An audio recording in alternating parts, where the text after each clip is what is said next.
Hey, what's going on, everybody? This is Brandon Peterson again for another Code Peterson tutorial. Still playing around with Adobe Firefly in the beta. And I've already made a video for text to image. I've made one for text effects. And the last one I'll do until we get more updates. If you scroll down on their page, you'll see there's all these that are in exploration that they're learning about. So that we'll have some more content for that later. Look at that nice little gingerbread castle there, pretty sweet in 3D. But up here, the last one that I haven't done so far is recolor vectors. So this is kind of cool. If you like Adobe Illustrator, you make some artwork, you make an icon or a button or a logo or something, and then sometimes you want to change the color scheme of it, and it's a little bit time consuming to do that. Yeah, if you do make a design in Adobe Express and you have a brand that is defined in your libraries, you could apply a new brand and it would automatically change the colors.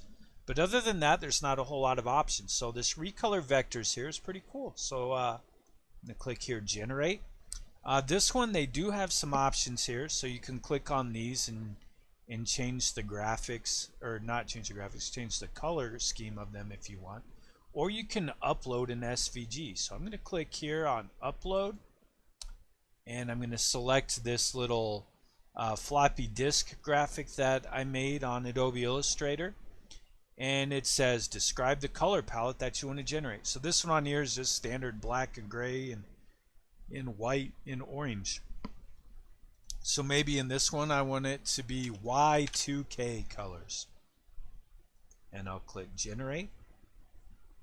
It takes me to this screen, and then we get 4 choices to look at here, and these are kind of what it considered to be Y2K color schemes, and it adjusts each of those components that's on my Illustrator file. That's pretty cool. Over here on the right hand side, they also do have some sample prompts that you can use. So if I want to try their summer theme, I can use something like that. If I go down here where it says harmony, I can choose if I want the colors to be complementary, if I want them to be analogous, triad colors. So this is obviously, you know, going into play with your color wheel and things like that. It's pretty cool. So different ways that you can apply these in there using those effects. You can also go back down here again and change your scheme up. So if I wanted something like jungle nature, and see what it comes up with. You know, then I get these nice greens and blues incorporated into these old discs. Or I could say something like desert sunset. And we get some of these colors for it. So again, this is something that's kind of cool. With each of these, you know, you can go up here and you can change what your prominent colors are. You can shuffle them. You can say if the result is thumbs up or thumbs down to give them feedback.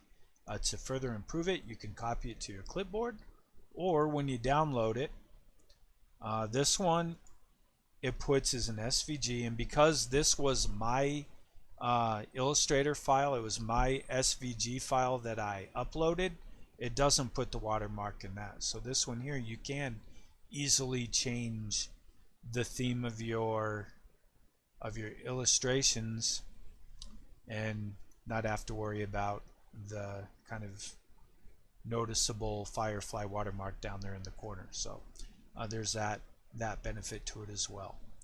So try this thing out if you haven't already, and especially if you're an Adobe Illustrator fan and you just want to see how some of your work looks with different color themes, and you don't have to go in and manually change the color of the stroke or the fill or the patterns or those things.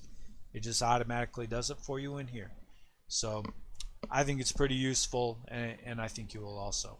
I appreciate you watching this video. Let me know what you think in the comments, and we'll catch you on the next video.